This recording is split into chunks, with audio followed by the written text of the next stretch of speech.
días, a todos y todas, en realidad vamos a hablar en femenino, me parece. Sí. Bueno, antes que nada, gracias por estar, gracias a las chicas por venir, algunas desde bastante lejos a participar hoy. Gracias a quienes vienen a escuchar y, bueno, sobre todo gracias al Conti por habilitar esta mesa y dar la posibilidad de encontrarnos en este encuentro, además que es fantástico. Les sugiero que vean después todo el programa y que traten de aprovecharlo los 3 días. También quería aclarar que hay algunas chicas que estuvieron anunciadas, como Daniela Zulay y Ivana Sosnik, que no pueden estar hoy lamentablemente, pero bueno, vamos a tratar de todos modos de conseguir después los trabajos de ellas para incluirlos en alguna publicación posterior, igual que todas las intervenciones del día de hoy, de esta mesa y de la mesa de la tarde, que va a ser a las 15 horas, y aclaro, esto no se repiten, sino que va a haber otras participantes. Bueno, yo quería contar un poquito quiénes somos. Algunas nos conocen más, otras menos. Quienes coordinamos hoy, que Larisa, mi compañera, y yo somos parte de Poeplas, que es un colectivo que se formó en IDEA en 2018 y luego en la práctica en 2019 con varios eventos que formaron parte de un ciclo de poesía para las infancias. Después también hicimos algunos talleres, aportamos algunas reflexiones en publicaciones dedicadas a la poesía y también a la LIC. Y a partir de este año nos juntamos con Nilda Fernández, que está dándonos el apoyo técnico, la editora de Mágicas Naranjas, y comenzamos también a pensar y a hacer cosas juntas. Hicimos también varios eventos, uno acá incluso en el Conti, de poesía para infancias, también algún taller, y bueno, se dio la posibilidad de presentar esta propuesta, ¿no?, de mesa sobre poesía e infancia, y acá estamos. Les quería comentar algo que nos pareció bastante llamativo, que es la mesa fue la que más propuestas de ponencias recibió, por eso también se desdobla en 2 horarios. Y bueno, nos parece que no solo es algo que nos da alegría, sino que nos llama la atención a pensar por qué despierta tanto interés.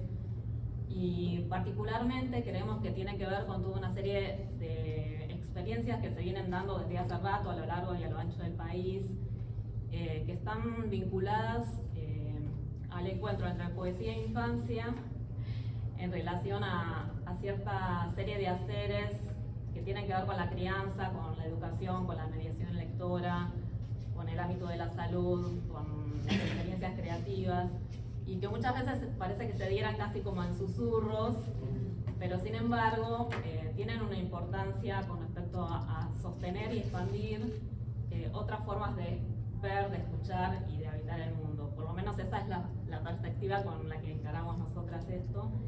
Y bueno, nos parece justamente valioso poder tener estas instancias para también reflexionar sobre estas prácticas y de alguna forma también colaborar con su difusión y su expansión. Bueno, yo no voy a hacer demasiado largo, quería leer unas palabritas que escribí retomando un poco la convocatoria a la mesa, y después van a seguir las chicas. Cuando convocamos a esta mesa, decíamos que pensar el vínculo entre poesía e infancia nos lleva a proponer un territorio común, hasta incluso un posible origen de la primera en la segunda. Podemos preguntarnos entonces cuál es ese territorio común y a partir de ahí abrir otras reflexiones sobre cuáles son los caminos de la poesía que se edita para las primeras edades, sus puntos de partida y orientaciones, qué poesía circula y de qué maneras, o si, como dice Laura Escudero Tobler, que hoy justamente nos acompaña, la supuesta carencia o limitación del lenguaje en la infancia, que a los poderes les interesa subsanar, para la poesía puede ser la condición revolucionaria que permita una práctica cultural marginal dentro de un sistema cultural hegemónico. Esta es una cita del libro de Laura, Un jardín primitivo, que editó Edubín en 2021. En definitiva, si donde la dimensión política de la poesía y de la infancia se cruzan, podemos hallar el borde, el desvío capaz de iniciar otra forma de leer, de escribir y de habitar el mundo.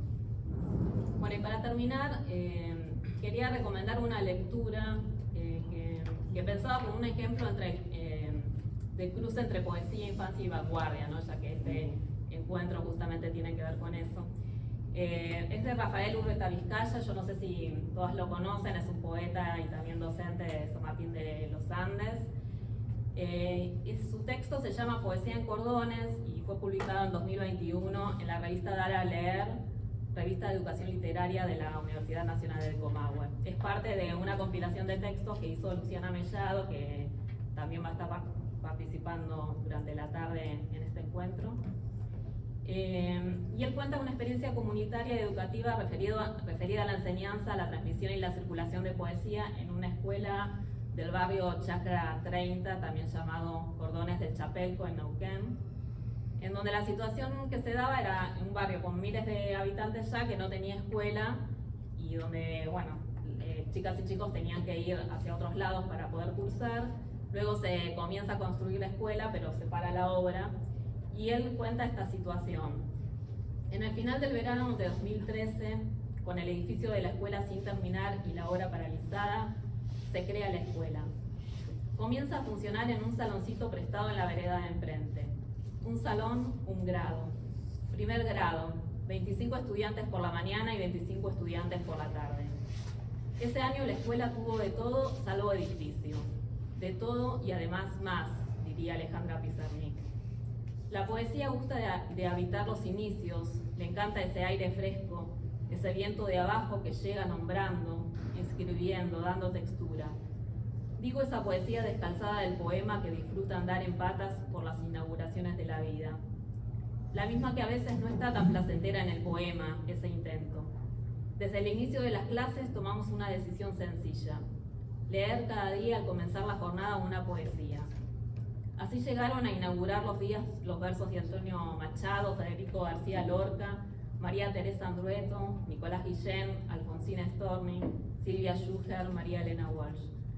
Aparecieron los preferidos y los pedidos de repetición. La memorización de los preferidos llegó al estilo juguete atesorado, bolita con más puntería, la suerte de los goles, el equilibrio del elástico, la temeraria fortuna del campeón de la payana. Y bueno, lo que sigue es el relato de cómo tanto estudiantes como familias se vuelven lectores familiarizados con la poesía, comienzan también a escribir sus propios poemas.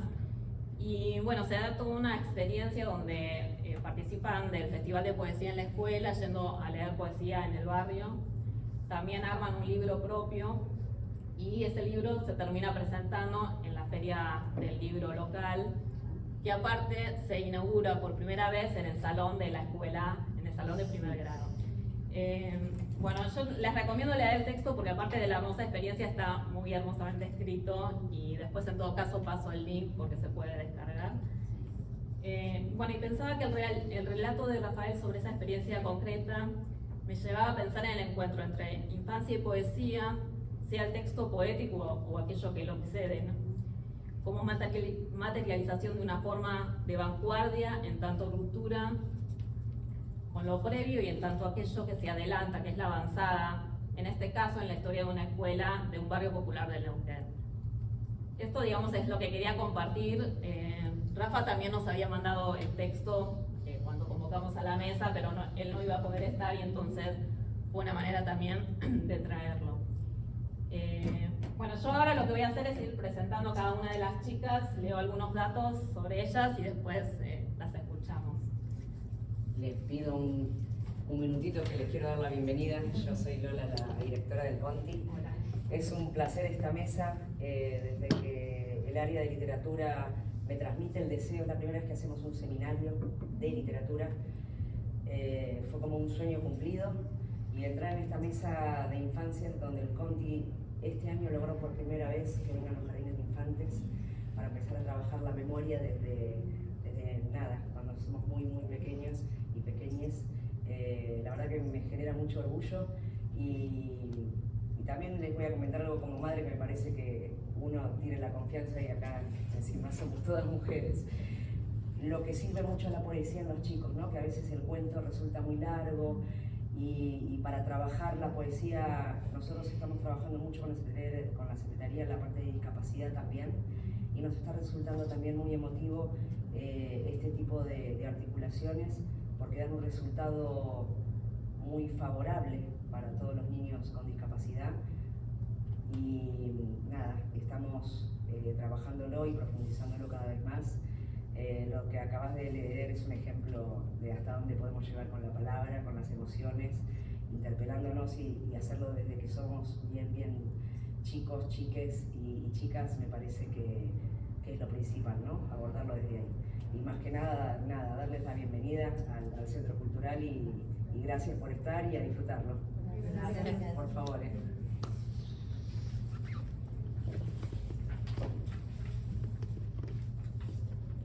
Bueno, lo que quería comentar también es que la idea es escuchar a cada una de las chicas, pero que eso abra un intercambio, que después podamos obviamente hacer preguntas, aportar otras cosas. Bueno, esa sería la propuesta inicial. Bueno, voy a presentar a Lucía Couso, que es profesora en Letras por la Universidad Nacional de Mar del Plata e investigadora en formación del grupo en Educación y Lenguaje de la misma universidad. Se desempeña ahí como docente en las materias didáctica especial y práctica docente y el seminario de enseñanza de la lengua materna y la literatura. Actualmente tiene una beca del CONICET para finalizar su doctorado, cuyo proyecto se titula La literatura en pugna, operaciones de la crítica en el campo de la literatura para niños, 1959-1976. También forma parte del equipo editorial de Catalejo, revista sobre lectura, formación de lectores y literatura para niños, que recientemente obtuvo el premio Pregonero en la categoría Comunicación Digital. Desde 2009 es socia activa de la ONG Gitanjáfora, redes sociales para la promoción de la lectura y la escritura, radicada en Mar del Plata. Bueno, escuchamos a Lucía. Bueno, gracias. Bueno, la presentación que escribí para hoy se llama Los terratenientes del paraíso perdido, representaciones de infancia vinculadas con la figura del poeta, y tiene un epígrafe que está en la segunda diapositiva de un libro de María Emilia López que se llama Un mundo abierto, que es sobre literatura y niños pensando en la mediación. El epígrafe dice así: los niños pueden ser grandes inventores. La relación con las palabras, con los juguetes, con la naturaleza, con los otros, es una relación de descubrimiento y creación. De allí que niño y artista construyan una relación de estrecha hermandad. ¿No es acaso esa relación del artista con el mundo comparable a la relación del niño con el juego? ¿No son el juego y el arte las formas básicas en cuanto fundantes de la experiencia de la infancia? Bueno, el trabajo tiene dos apartados. El primero es este que voy a leer. Durante mucho tiempo se ha pensado la relación infancia-poesía desde una representación romántica o romantizada, es decir, la infancia en intensa relación con el lenguaje poético era cándida, aquel cristal puro, aquella rosa inmaculada armónica de la que Montes nos habla en su conocidísimo artículo Realidad o Fantasía o cómo se construye el corral de la infancia. Entonces esta infancia no tiene tensiones internas y hay que cuidarla de las ideas truculentas del mundo adulto. Un ejemplo de este modo de pensar, que sabemos se imprimió en muchas de las prácticas escolares en torno a la literatura para niños, podríamos decir también editoriales, lo encontramos en un texto muy leído por quienes se han formado entre los años 60 y los 90 como docentes. Me refiero al cuento En la literatura infantil de Dora Pastoriza de Echevarne. Vamos a pasar de diapositiva. Aunque su pensamiento hoy nos resulte anticuado, el de Dora, es bueno retomar este libro de 1964 para profundizar sobre esta relación niño-poeta que queremos explorar. La producción crítica de esta autora tensiona diferentes perspectivas sobre la infancia y el niño. La representación positivista de la infancia comparada con los pueblos primitivos y del niño espiritualizado, las ideas rusonianas que vinculan la infancia con la naturaleza y la postulación del niño como sujeto activo y autónomo asociadas a la escuela nueva. En estas tensiones se inserta la comparación que propone esta autora del niño con el poeta. En la obra crítica de Pastoriza de Echevarne prevalece una representación de la infancia en tanto paraíso perdido, recuperable por los adultos a partir de una evocación mediante la contemplación de esta con ojos pueriles. Esa es una cita textual. Además, entiende el par fantasía-realidad como una oposición en la que se sintetiza el encuentro entre el mundo infantil, el de la imaginación, y el mundo adulto, el de la razón, entre una infancia idealizada y una intencionalidad adulta formadora y racional. Esta distinción se expande en la comparación entre el niño y el poeta. Podemos pasar de diapositiva.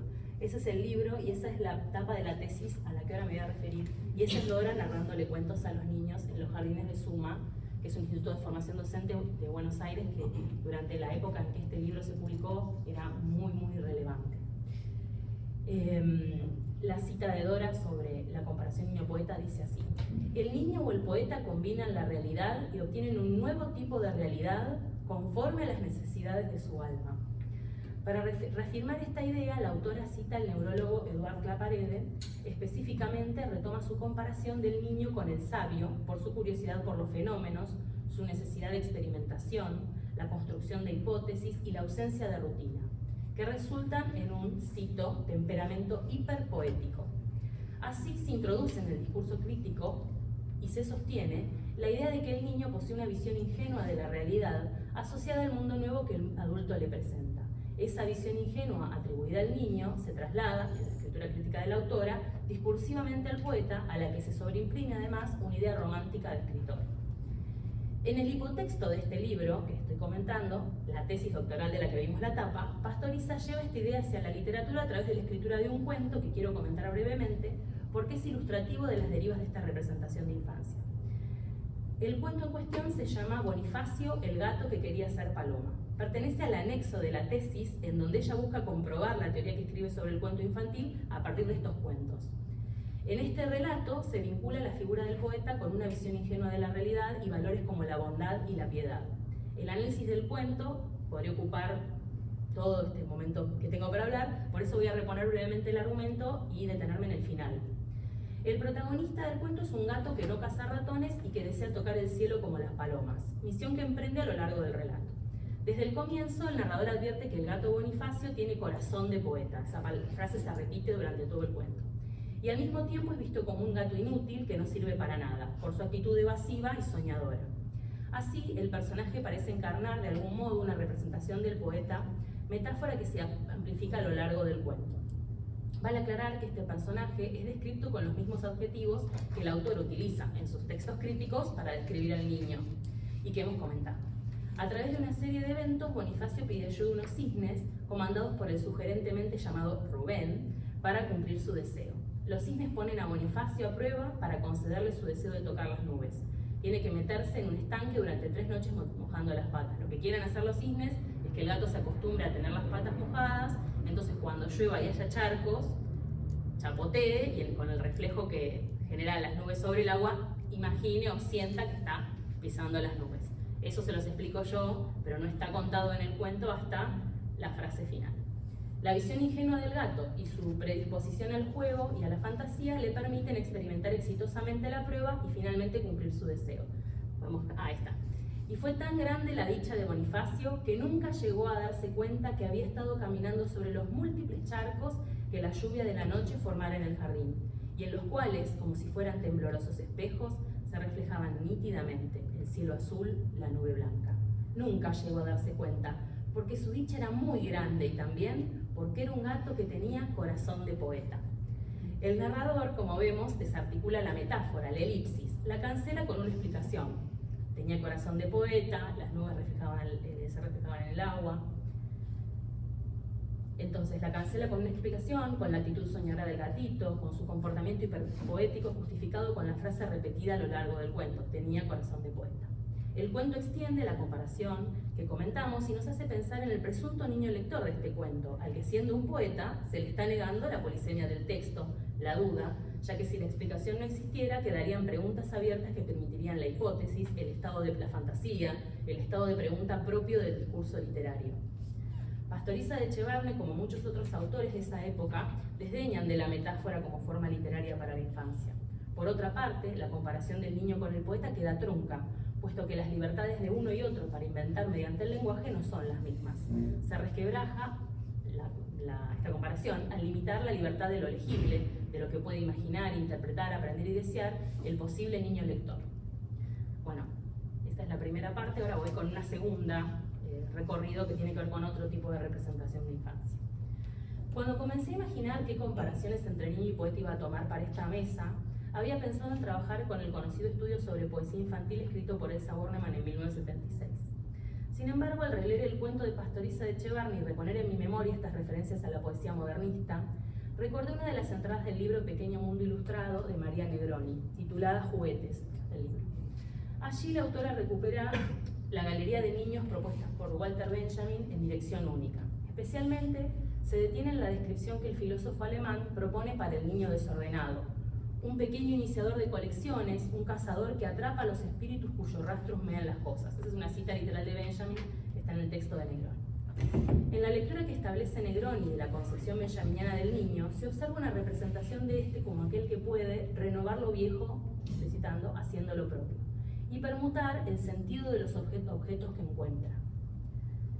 A partir de estas ideas, Negroni establece una comparación entre la experiencia del poeta y la del niño. El niño guarda en cajones sus tesoros. El poeta, específicamente se refiere al poeta modernista, de allí el trabajo que hizo Mi Memoria uniendo estas dos lecturas tan distantes en ideas, en épocas, en registros y en representaciones. Entonces ella dice que el niño guarda en cajones sus tesoros y el poeta guarda reservas de imágenes y retazos del lenguaje. Se aleja así de una imagen de la niñez como la edad de la candidez y la ingenuidad e imagina a los poetas como aquellos que guardan ciertos retazos de infancia y que, alquímicamente, los transmutan en poesía. Scliar, en su artículo Niñez, Infancia y Literatura, propone una idea similar. Se refiere a estos retazos, a estas reservas, para tomar las palabras de Negroni, como fragmentos de los juegos, la gestualidad, las rebeldías del lenguaje, las figuras extrañas de los movimientos, las acciones sin ninguna utilidad productiva, los ritmos. La lengua equivocada, errada y errante, propia de la infancia, dirá más adelante, que el poeta tiene que reaprender. Bueno, vuelvo a Negroni. Negroni concluye, no sé, creo que sigue después de esta la diapositiva. La que sigue es. Dice Negroni al final de esta entrada del Pequeño Mundo Ilustrado. En ambos casos se trata de un objetivo muy simple y muy complejo: habitar un tiempo perdido. Como los niños, los poetas intuyen el vínculo exacto entre curiosidad y memoria, melancolía y resistencia, aventura y tolerancia. Y lo que buscan es nada menos que liberar a las cosas de su destino utilitario y al lenguaje de sus taras más odiosas. Quedarse en su coto de casa, donde es posible seguir siendo su propio príncipe. La poesía es la continuación de la infancia por otros medios. De este modo, en la lectura que establece Negroni, podemos observar una representación de la infancia y también del poeta, centrada en su capacidad de transmutación de aquello que caza, en un sentido cotidiano del término, pero también en su sentido etimológico. Cazar viene del latín captare, recoger y percibir. Y el que le suma Negroni a través de Benjamin, cazar como transmutar en ese tiempo perdido de las cosas. Ese tiempo perdido, habitado por niños y poetas, un tiempo muy parecido al tiempo no apurado del que habla Walsh en su canción La Marcha de Osías, el del juego. Una actitud activa ante las cosas en detrimento de una actitud contemplativa, ojos errantes en lugar de ojos pueriles. En esa frase final, la poesía es la continuación de la infancia por otros medios, tan pregnante, la autora también caza al poeta y lo convierte en la poesía, caza al niño y lo convierte en la infancia. Intuye el vínculo exacto entre estos términos. Bueno, y ahora una breve conclusión, o apertura. La tierra indómita de la infancia se llama la conclusión. El concepto de representación, que lo tomo de Roger Chartier, tiene una cualidad reflexiva que hace que a la vez que representa algo, se presente a sí mismo. Las representaciones de infancia que calan los textos que hemos leído echan luz sobre los lugares que se atribuyen estas autoras a sí mismas. Pastoriza de Echevarne, a la vez que imagina un niño que habita la fantasía, también busca normalizarlo, como pudimos ver en el cuento brevemente analizado. Por otro lado, la comparación del niño con el poeta propuesta por Negroni desplaza esta idea del sujeto a su lenguaje. Habla de experiencias también, ¿no? Esa es una gran diferencia. Nos habla de una posible disponibilidad de la infancia y de la poesía para anidar juntas el juego, la pura invención, el estado de pregunta que suspende nuestras, cito otra vez a María Emilia López, certezas o gestos aprendidos. Comprender la infancia como lo hace Negroni implica desandar las asimetrías históricas que han relacionado a los niños con los adultos en estas comparaciones que parecen derivar en lugares muy diversos, muchas veces mezquinos con los niños. La infancia, así pensada, como la piensa Negroni, se vuelve más que un paraíso perdido, una tierra indómita, un territorio de posibles y furtivas cacerías. Bueno, ese es el final del texto que escribí, pero quería terminar leyendo un poema que para mí está vinculado, o en mi mente está vinculado con lo que acabo de leer, que es del libro que está a la tapa en la última diapositiva. No lo tengo, o sea, lo tengo, pero lo tengo prestado, así que no lo pude traer, que es un libro que ganó el Premio Hispanoamericano de Poesía en el 2017, se llama Una extraña seta en el jardín, es de Luis Eduardo García y el poema que voy a leer es Naturaleza 4. Dice así: se trata de hacer una cadena resistente, una red. No son historias, son frutos que atrapas en medio de la música. Zorros sembrando cerezos. Si digo, tu pez ha saltado de la pecera, tu pez morirá. Si un poema dice lo mismo, el pez saldrá a la calle caminando. Después no sé qué pase, pero escucha, eso es todo. Toma un par de brillos, no busques entenderlos, no busques un mensaje porque no lo encontrarás. Gracias.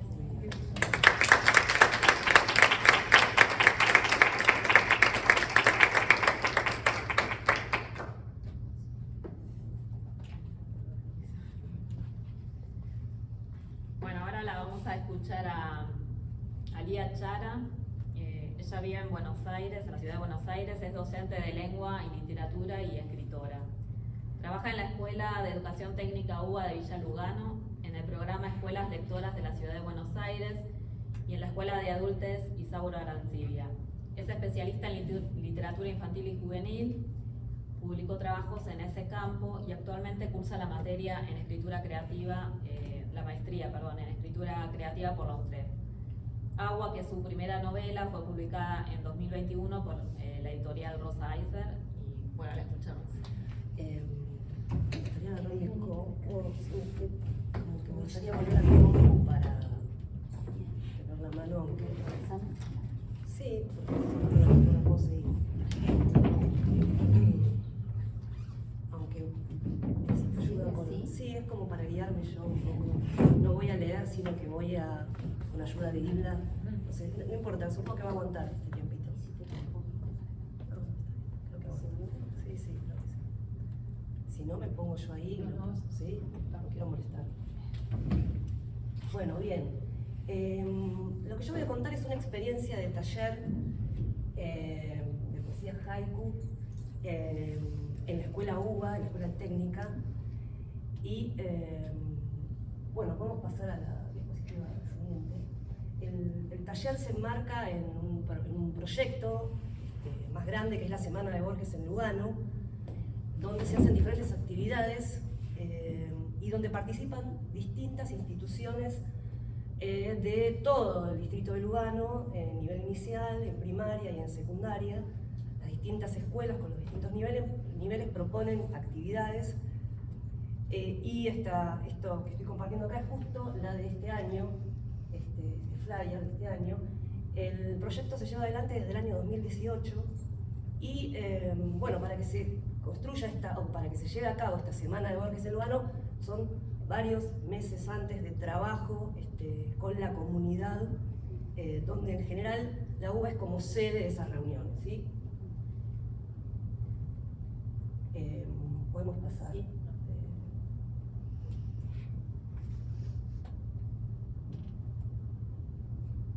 Bueno, lo que nos interesa de esta Semana de Borges, como decía recién, es, ¿podemos pasar? Ahí está. Es este trabajo en red entre docentes, porque lo interesante que tiene es que de repente estamos en una reunión docentes de secundaria con docentes de primaria y con inicial, pensando juntos cómo es, qué actividades podemos llevar a cabo en las distintas escuelas, porque se va haciendo como de manera medio itinerante. Entonces hay algunas actividades que se realizan en una escuela, otras actividades que se realizan en otra, y siempre hay como vasos comunicantes entre las distintas escuelas y mezclando niveles, siempre mezclando niveles. Y en esto, bueno, de repente vos estás trabajando con un docente o una bibliotecaria de primaria o de inicial, y hay estudiantes que también están intercambiando con chicos y chicas de, no sé si son de secundaria, con chicos y chicas de primaria o incluso de jardín de infantes. Bueno, una de las preguntas que digamos, que tuvo que ver con este proyecto, yo me sumé más tarde al proyecto, me sumé hace 2 años, el proyecto, como les decía antes, es desde el 2018, es ¿por qué Borges? Bueno, ¿por qué no? Era lo que nos respondíamos en esta idea de acercar a la comunidad, una comunidad bastante relegada, ¿no? ¿Por qué no se puede acercar a Borges a estas escuelas? Entonces, a partir de poder como tenerlo como alguien bien palpable y entrarle a Borges como jugando con Borges, es bueno, a ver, ¿qué cosas podemos hacer? Un poco tenía que ver con eso, más allá de todo lo que podamos decir como gran escritor, las cuestiones relacionadas con el idioma y un montón de cuestiones. Bueno, nos interesaba eso, la cercanía con este personaje tan como inalcanzable aparentemente. Acá lo que quiero compartirle en la próxima diapositiva, la que viene, es solamente mostrarles un ejemplo de un programa del año 2019, donde, bueno, no sé si se llega a ver bien, pero intervienen distintas escuelas, como la Lola Mora, que es una escuela de arte secundaria, una escuela primaria, que es la número 2, donde se hizo con la escuela técnica en ese momento un taller de haikus. Después, la escuela técnica que propone una muestra fotográfica, un taller de docentes para pensar Borges. Bueno, como actividades en donde claramente este cruce entre instituciones que son de la Ciudad de Buenos Aires y de la UBA, ¿no? Están todo el tiempo como en diálogo. Algo que quería destacar es que la escuela técnica de la UBA es una escuela del año 2015 y es una de las escuelas pensadas como escuelas de territorio, ¿no? Que trabaja en horizontalidad con el resto de las escuelas de la comunidad, digamos. Bien. Vamos a la siguiente. Como les decía, ¿no? El proyecto de Borges en Lugano tiene varias actividades, muchas actividades. Una tiene que ver especialmente con el taller de haikus, que se viene sosteniendo desde el año 2018 en adelante. Esa imagen que está ahí es de la escuela de la UBA. Bueno, en el año 2020-2021, en pandemia, también el proyecto se sostuvo, fue difícil, pero se hizo de manera virtual, y entonces en la primera etapa, que era, bueno, todo el mundo estaba confinado dentro de sus casas, ¿cómo hacíamos para sostener este proyecto?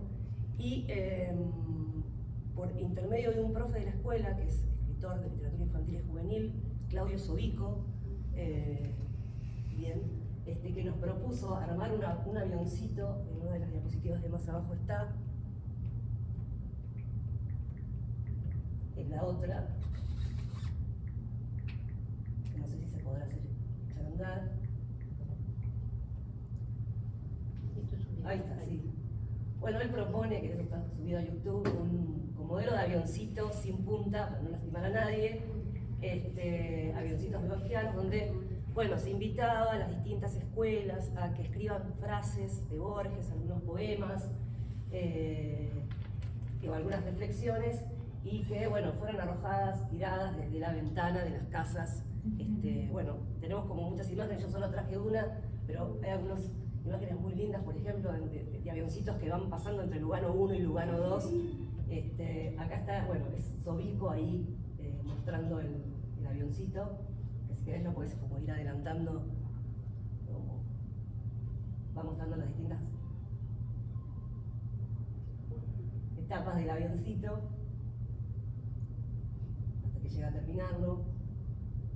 Bueno, claro, porque nosotros no teníamos contacto solo a través del Zoom, y en la diapositiva anterior hay una alumna, Abril, que, porque después nos invitábamos a hacer producciones sobre esos avioncitos, que se pudieran grabar, que pudieran compartir esta experiencia de tirar el avioncito. Esto también es un video, hiper cortito.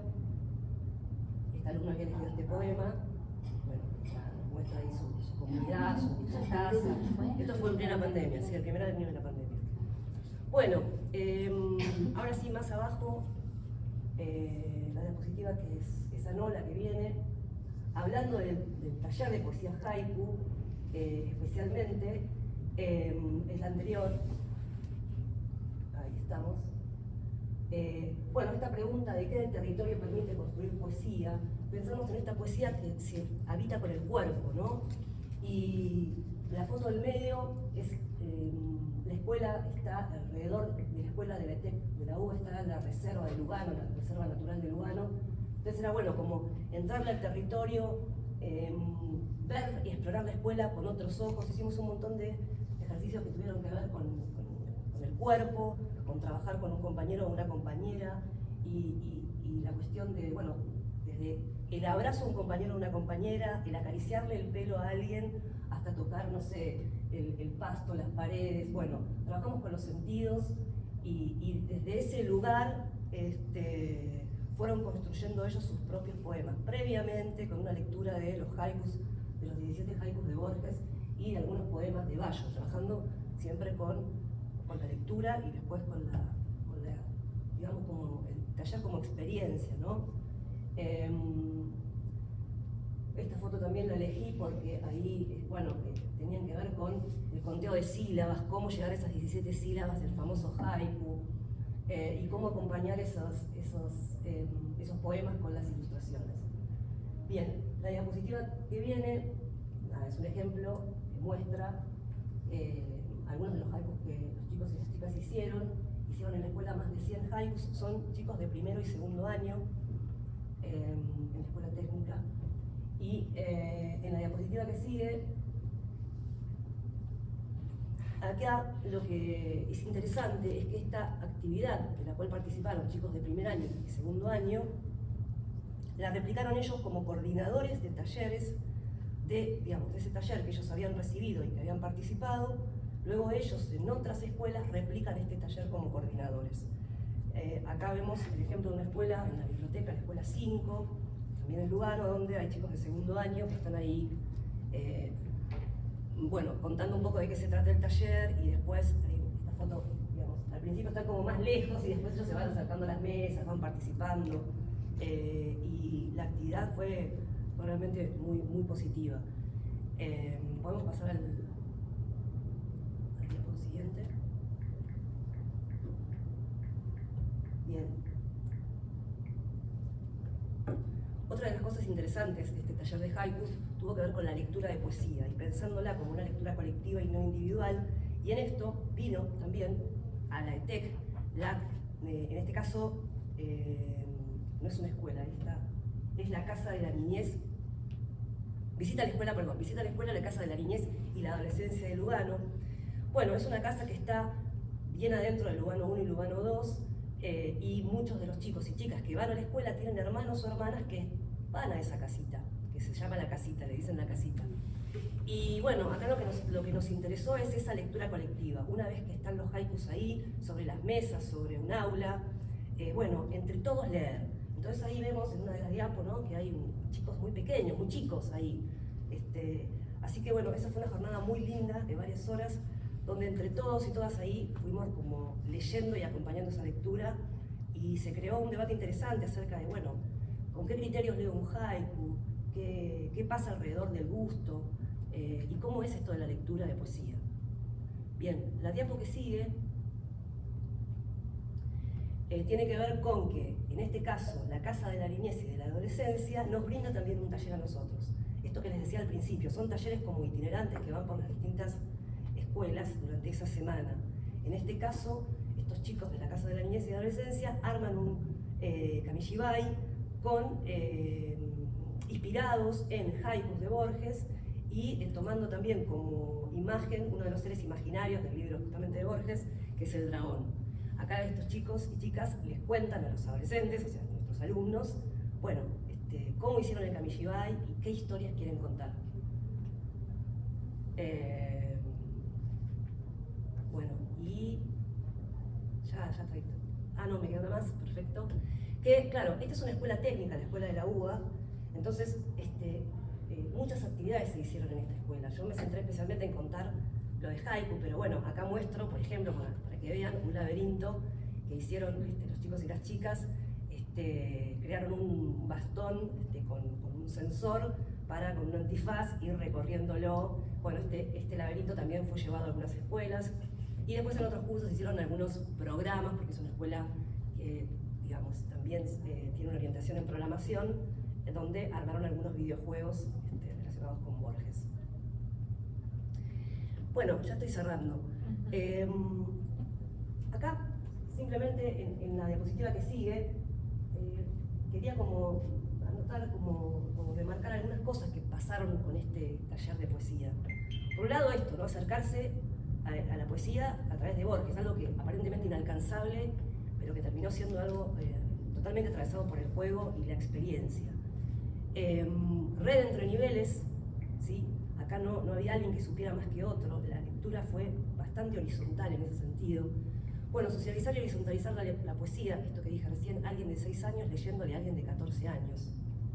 Explorar la poesía a través de los sentidos, que la poesía sea algo que uno pueda tocar, bueno, y pensándola en el territorio, ¿no? Entonces, pensándola como un acto social y como una lectura colectiva.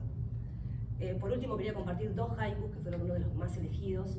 Porque algo que no dije es que en esta lectura que hubo de los haikus, que fue en nuestra escuela, pero también fue en otras instituciones, hubo como una votación de haikus entre los mismos estudiantes,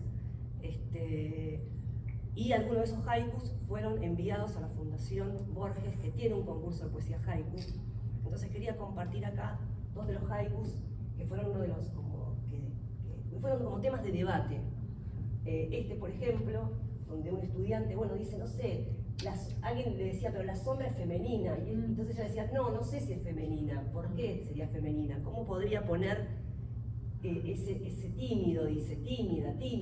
Bueno, entonces elige poner esa X, y lo interesante también es que además hace como una especie de aclaración del haiku, que casi tiene como más palabras que el haiku. Y dice, conocemos personas calladas y tímidas, parecen personas sombras. Me pareció maravilloso eso, parecen personas sombras. Ay, no lo puedo leer muy bien. Se las ve, aunque hay veces que les cuesta el contacto visual, físico, pero siempre se encuentran cerca. Bueno, y después quería compartir este otro haiku, que tal vez un poco más tradicional, pero también había gustado mucho. Se paraban, estaba pegado justo en una ventana, entonces le sacaban fotos. Bueno, por la ventana un árbol seco baila para brotar. Bueno, eso es todo y ya estoy. Y bueno, muchas gracias.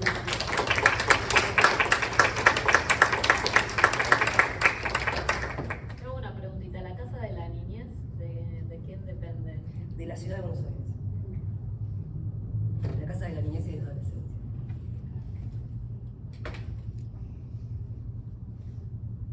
Bueno, ahora vamos a escuchar a Carolina Mathieu.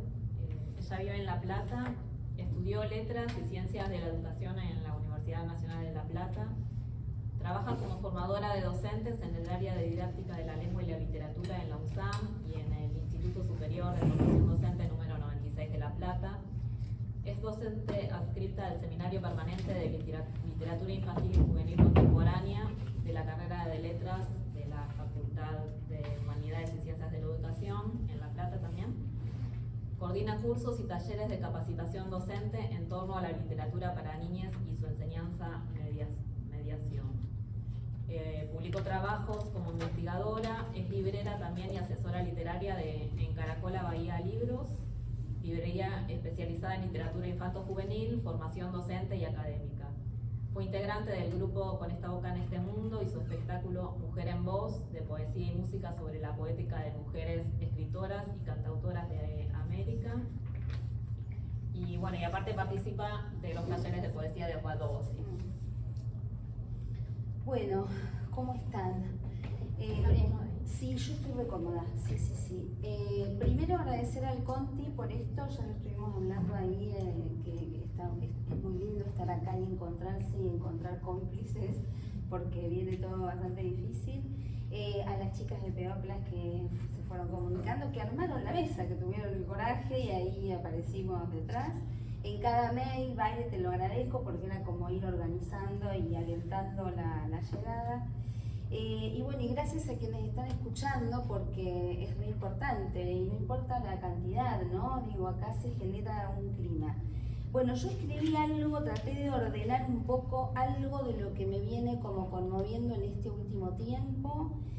Por supuesto desde mi rol de docente, formadora de docentes en educación inicial en La Plata. Y bueno, le puse así como un título, voy a ir agregando alguna cosita, es muy breve y ojalá que sirva para después dialogar entre todas. Entre prescripciones e invenciones, poesía hacia las infancias desde el nivel inicial. Y arranco con un epígrafe de Liliana Bodoc que dice: todos tenemos un verso en el cual nos quedaríamos a vivir. Un verso destinado a ser nuestro lugar en el mundo. Hay que encontrarlo. Bueno, en el resumen que envié hace un tiempo para exponer y convertir en esta mesa, yo decía: asumir la responsabilidad política de acompañar el crecimiento de niñas, niños y bebés desde la educación formal debería exigirnos una actitud crítica permanente. Por eso invito a reflexionar y conversar acerca de hacerle un lugar a la poesía en el nivel inicial, atendiendo el protagonismo que necesitamos fortalecer como docentes para decidir prácticas propias, labradas a favor de la palabra literaria como alimento simbólico y como caricia lingüística. Esto lo dice Cabrejo Parra, un lingüista colombiano. En el medio de ese resumen y esta escritura, he transitado, como docente que forma docentes para el nivel inicial, por experiencias desalentadoras, desilusionantes, obstaculizadoras de ese fortalecer protagonismo docente deseado. Como país hemos y estamos atravesando momentos nuevamente dificilísimos. Releo ahora ese resumen que había escrito, releo responsabilidad política y se me activa el comentario reciente de una profesora que me dice que tal colega está muy politizado. Releo hacerle lugar a la poesía y escucho a ese niño de sala de 3 años, donde estaban mis alumnas por realizar sus prácticas, a quien me presenté diciéndole que yo estaba ahí porque iban a leer poesía, y a mí me encanta la poesía, le dije. Y entonces, verborrágicamente reaccionó: a mí también me gusta la poesía porque te agarra con las poses y te lleva a la cárcel. Y hacía así. Releo, siguiendo al lingüista que cité hace un ratito, palabra literaria como alimento simbólico y como caricia lingüística. Y sé que no me alcanza la fuerza de esas expresiones ante el relato de una de mis estudiantes de cuarto, próxima a recibirse, que se anima a tomar una suplencia corta en un jardín, ahora a fin de año fue, y se encuentra con un niño de 5 años, no era la salida que ella había tomado las horas, así la intercepta en un pasillo y le pregunta: ¿vos violás personas? Y entonces repienso, al releer, y me digo que la responsabilidad política de hacer lugar a la poesía con protagonismo es poder crear ambientes donde nos escuchemos bien o nos bien escuchemos, porque en el medio de la poesía y su enseñanza están las niñas, sus palabras, sus experiencias, su necesidad de afecto, la tan mencionada, archimencionada pospandemia.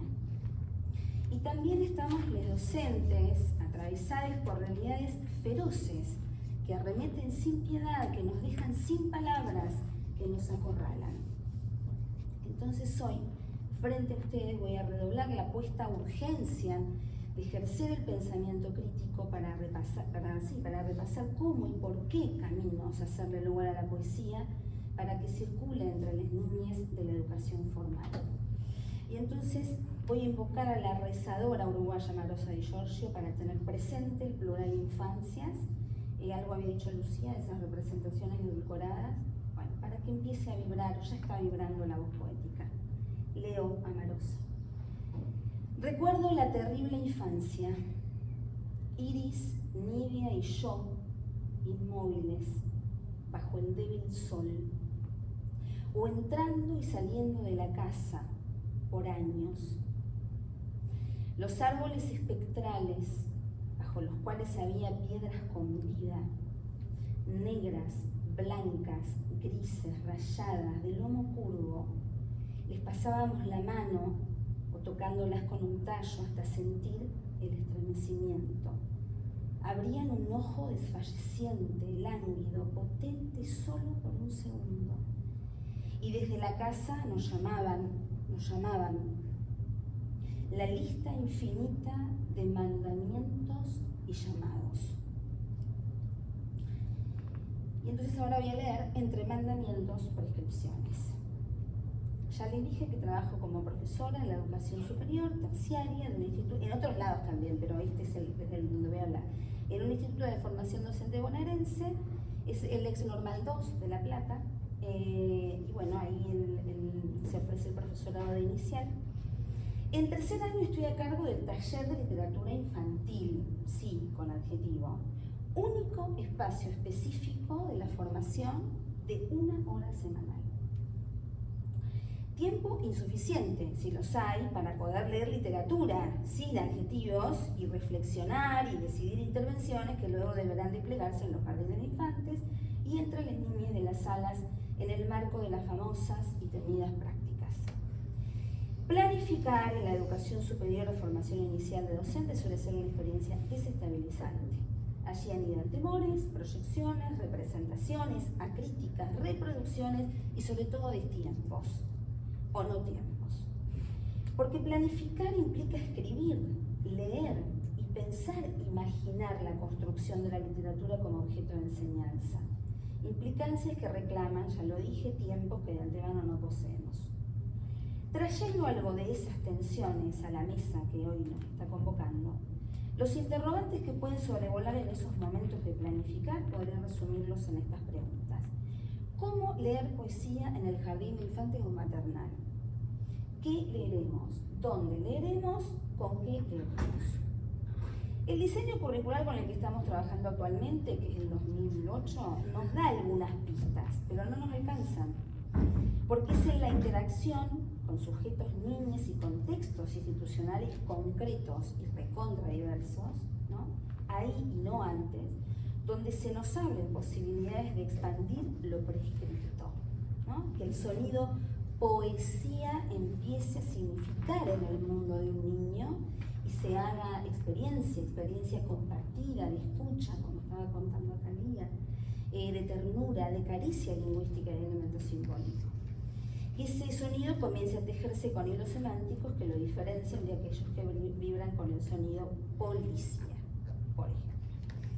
Y entonces el protagonismo que deberemos ejercer, político sin dudas, implicará que la poesía que seleccionemos y acerquemos a las niñas sea la que pueda hacer nido en el entre de sus palabras, sobre todo entre aquellas que no son las que esperábamos y desarman nuestras planificaciones desde el inicio, o entre las que permiten reconocer, como reflexionaron 2 alumnas ahora al final de sus prácticas, que las planificaciones que estuvimos tanto tiempo escribiendo toman forma dentro de la sala, decían ellas, ¿no?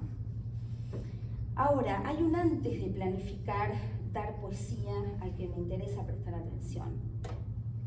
¿Qué recorridos como lectores, lectoras de poesía han venido transitando quienes debieran escribir planificaciones con poesía para el nivel inicial?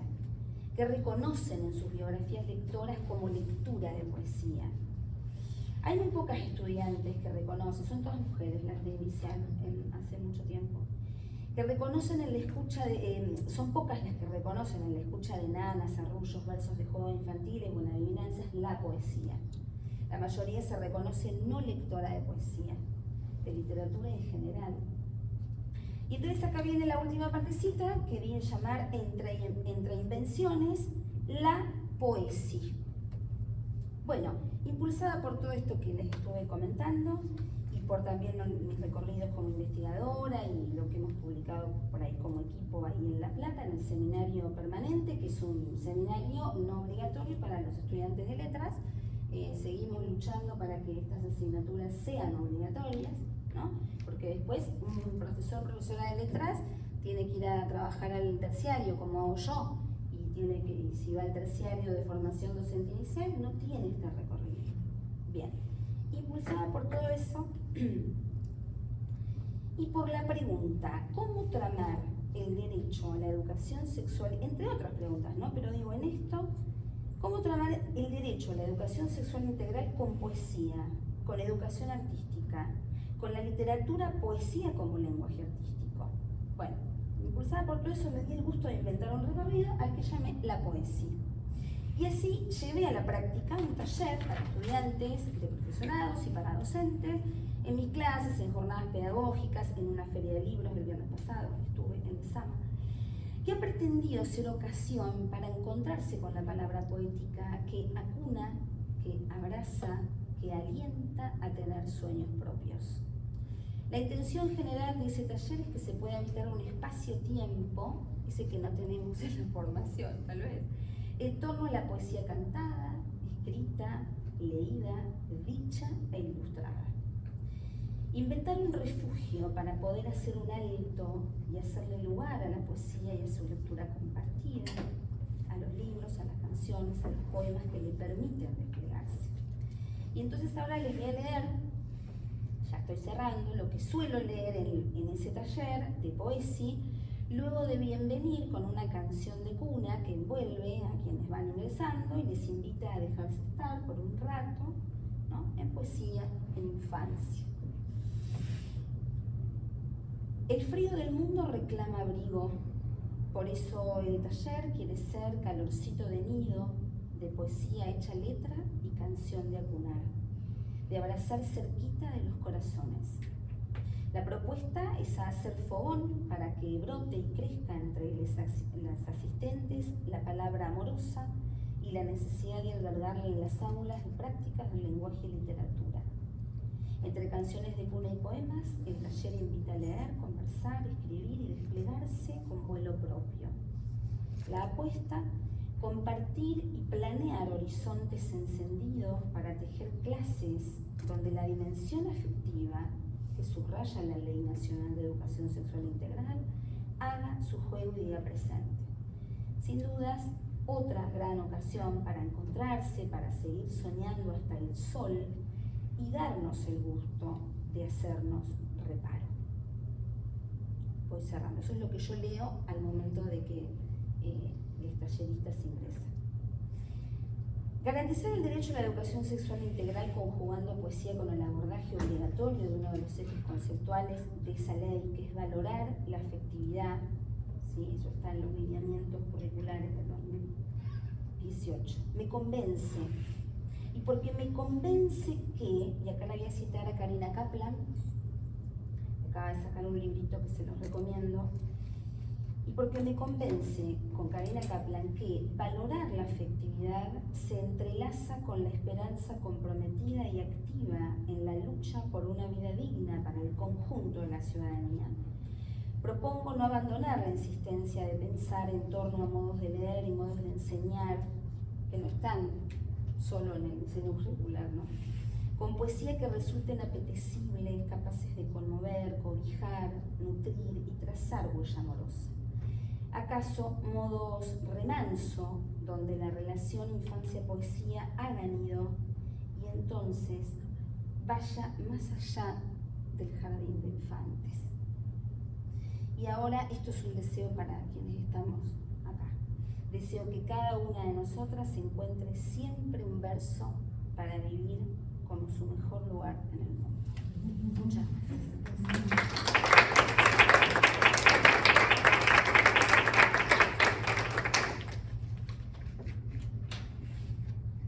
Bueno, vamos a escuchar a la última de las invitadas de hoy.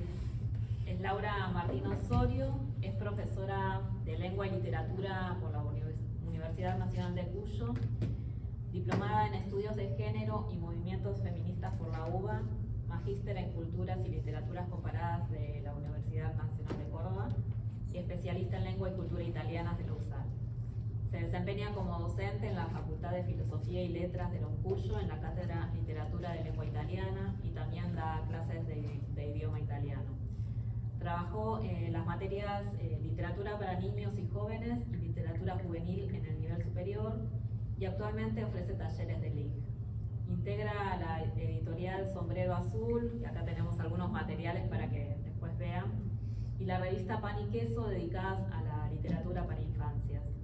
Publicó las plaquetas de poesía Animala y Días en Rojo, y los libros Bombos y Poetas y Por la Cañada del Arroyo Seco.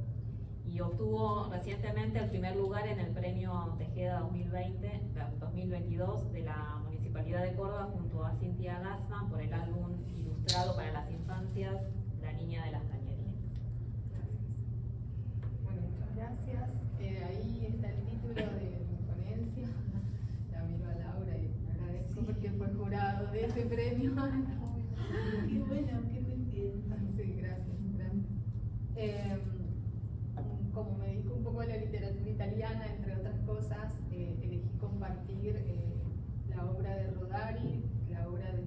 poesía, porque claramente es un autor que me convoca todo el tiempo. Así que bueno, les voy a leer esto que es Humor, ternura y crítica social en la poesía de Gianni Rodari. Rodari, el prolífico autor italiano, ganador del premio Hans Christian Andersen en 1970, nos ofrece una vasta obra cuyo interés primordial es la infancia.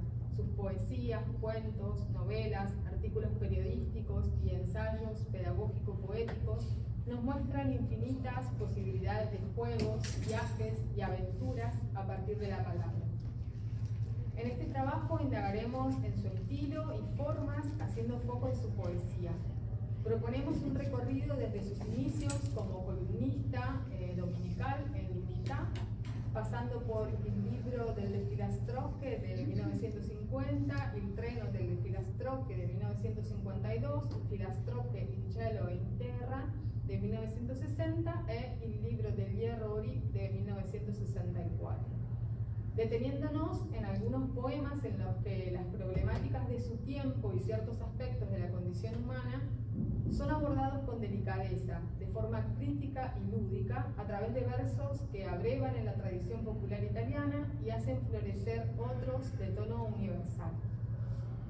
En 1945, después de la liberación de Italia del nazifascismo, Rodari comienza a trabajar como periodista por encargo del PCI, que es el partido en el que militaba desde mayo de 1944, primero en el diario Cinque Punte, luego en la dirección del Ordine Nuovo, que es el periódico de la Federación Comunista de Varese.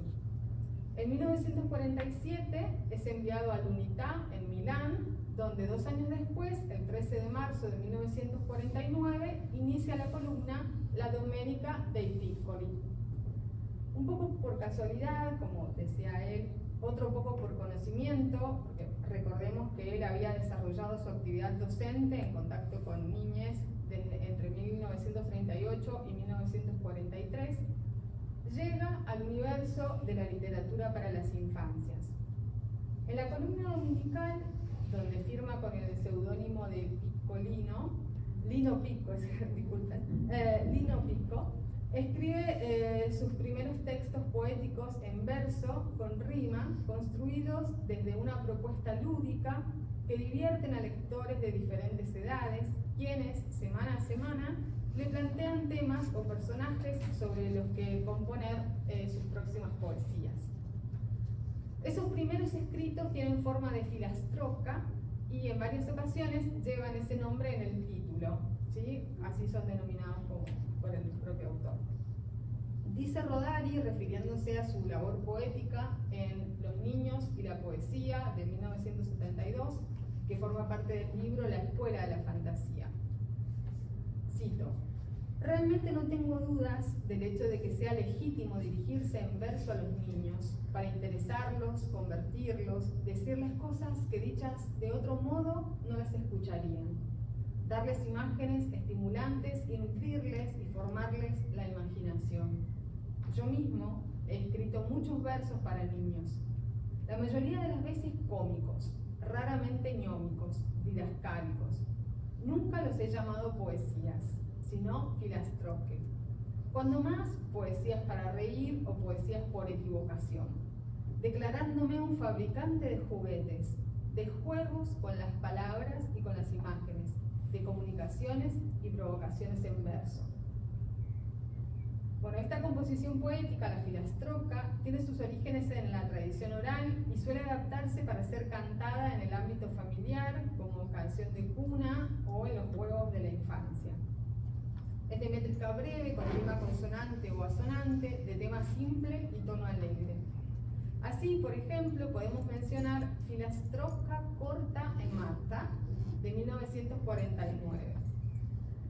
Filastrocca corta corta, il porto vuole sposare la porta, la viola studia il violino, il mulo dice mio figlio è il mulino, la mela dice mio nonno è il melone, il matto vuole essere un mattone e il più matto della terra, sapete che vuole? Vuol fare la guerra. Esta poesía, construida a partir del juego con palabras que tienen la misma raíz, porto, porta, viola, violino, muro, mulino, mela, melone, matto, mattone, propone un sinsentido que contribuye a dar ritmo a la composición por la repetición de los comienzos de los términos y provoca risa. Palabras como juguetes, que son movidas aquí por el simple placer de combinar sonidos, cuya derivación se aleja del orden semántico, puesto que no estamos ante familias de palabras, sino más bien ante falsi alterandi. Asimismo, tanto la anadiclosis del comienzo, corta, cuanto la presencia de la rima consonante por pares de versos, porta, violino, mulino, melone, mattone, dan al poema una musicalidad lúdica y liviana, capaz de entretener a personas de todas las edades, en especial a las infancias. Los versos finales ofrecen dos palabras asociadas por la rima que conectan con la realidad social más reciente, terra, guerra, y que invitan a reflexionar sobre los espantosos sucesos acontecidos en los años precedentes. La labor periodística de Rodari y su militancia en el PCI, actividad que desarrolla desde entonces hasta el fin de sus días, lo mantendrán siempre en contacto con la actualidad.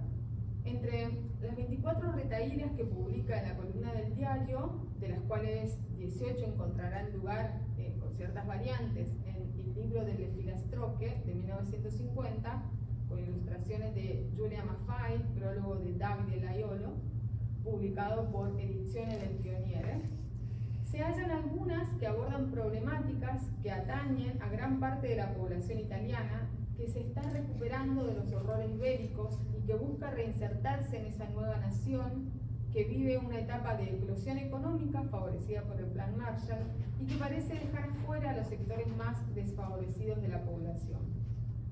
En esta misma línea van las que conforman el Treno delle Filastrocche de 1952, publicado por Edizione di Cultura Sociale de Roma, con ilustraciones de Flora Capponi, que Einaudi reedita en 1960 bajo el título Filastrocche in cielo e in terra, con ilustraciones de Bruno Munari, de la cual tomamos la sala d'aspetto.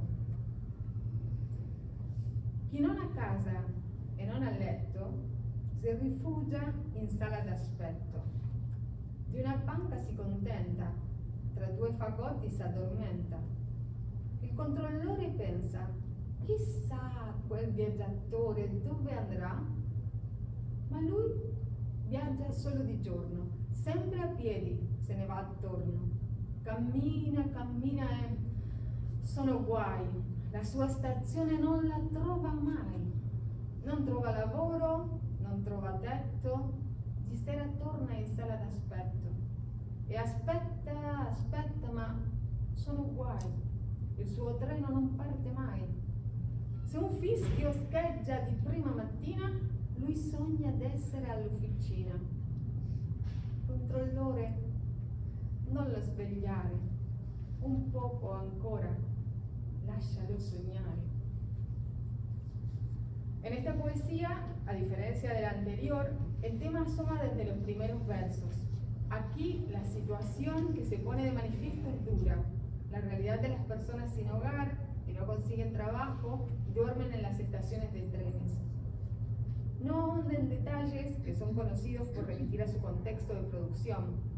El movimiento migratorio que se produce dentro de la misma Italia y revela las condiciones de desamparo en las que viven quienes van de una sur agrícola a un norte industrializado en busca de mejores perspectivas y no logran obtener lo que desean y se pierden en el frío y la neblina de ciudades que los abandonan. La filastrocca está construida en dísticos de rima consonante cuyo ritmo melodioso da la sensación de una acogedora canción de cuna compuesta para el desdichado viajero. La estrofa final expresa con gran ternura, característica peculiar de la obra rodariana. El yo poético hace un pedido al funcionario de la estación: señor vigilante, déjelo dormir, que sueñe otro rato, no es mucho pedir.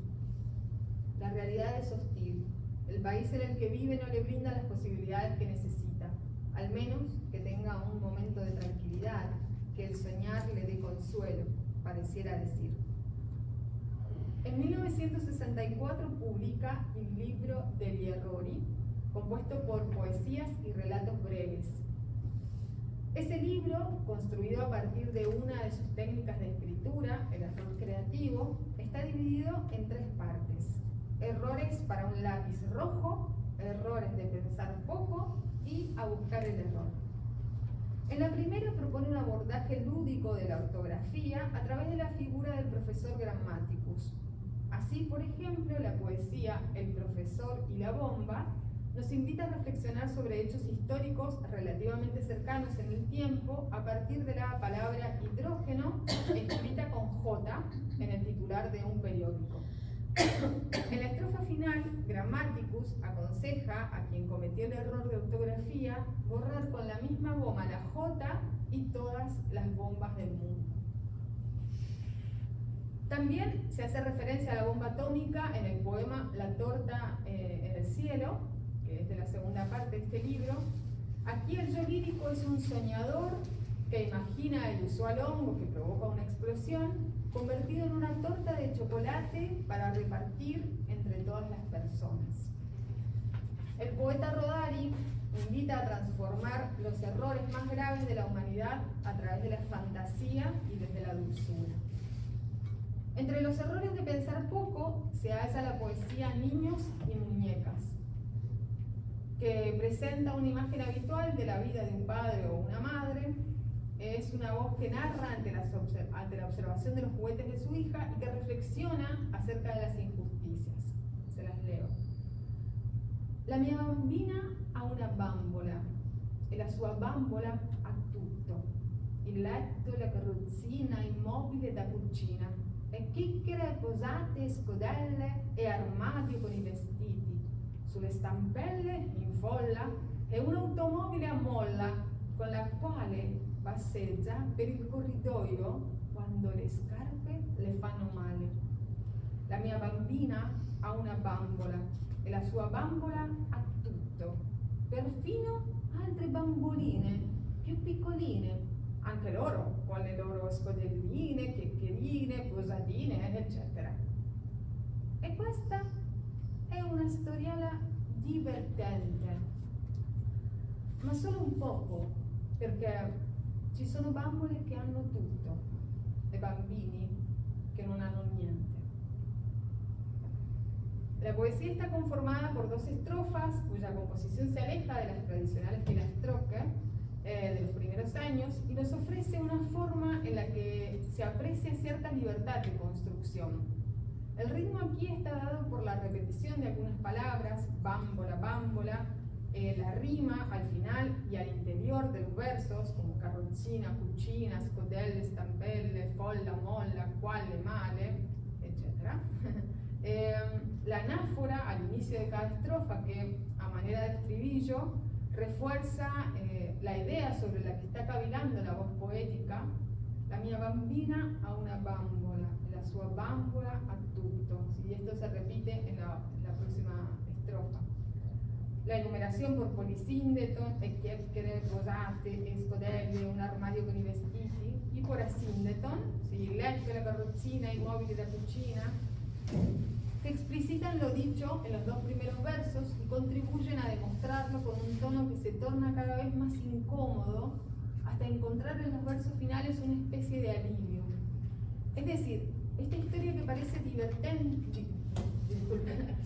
divertida y simple, porque en ella se habla de una niña y sus muñecas y todos los juguetes de sus muñecas, revela la marcada diferencia de clases sociales.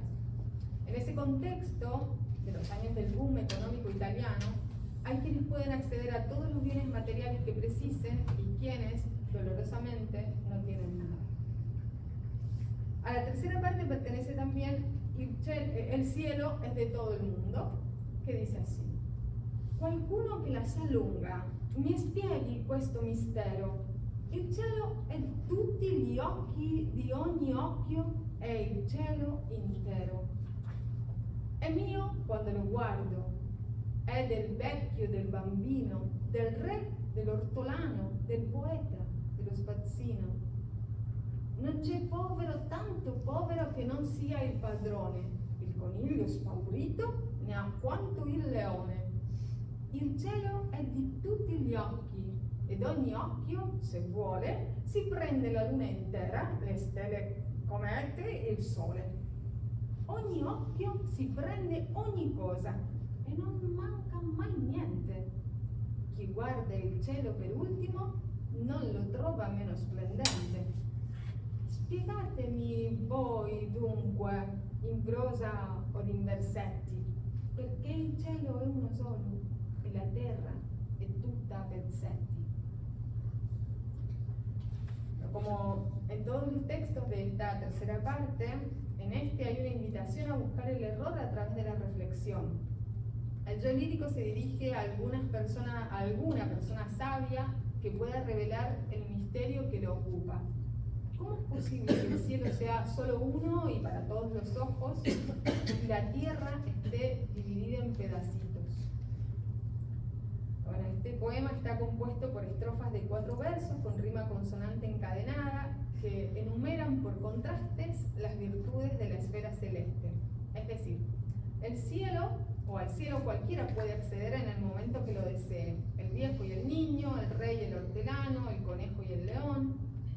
Quien quiera puede obtener todo sin perjudicar a nadie, porque el cielo nunca se va a quedar vacío. El cielo es generoso, plural, inagotable. La tierra, en cambio, pareciera decirnos, comparte su belleza solo con unos pocos. Esa división no es equitativa, es desigual y deja fuera a los sectores más desfavorecidos de la población.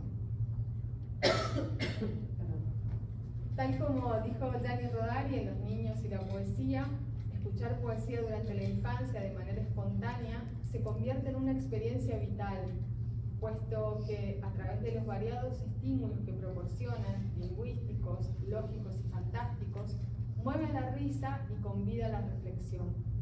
Es necesario entonces dirigirse en verso a las niñeces para captar su interés, divertirlas, ofrecerles imágenes inspiradoras y nutritivas para su imaginación. El recorrido aquí propuesto muestra de qué manera el autor italiano, a través de sus filastrocche, juguetes poéticos, acerca la realidad más cruda de su tiempo con palabras simples y mirada tierna a personas de diferentes edades. Con sus poemas contribuye a ampliar el universo de la fantasía en los primeros años de vida, observando los hechos contemporáneos desde una óptica crítica, no carente de humor y de plena vigencia en la actualidad.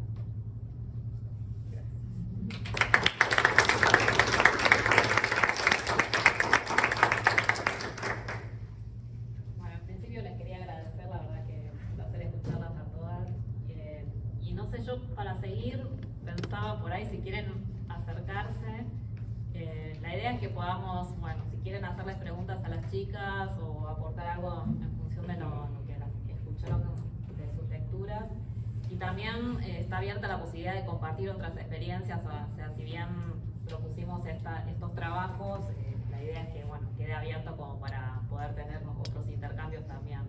Así que, bueno, no sé, si quieren acercarse y hay galletitas acá para Para mitigar el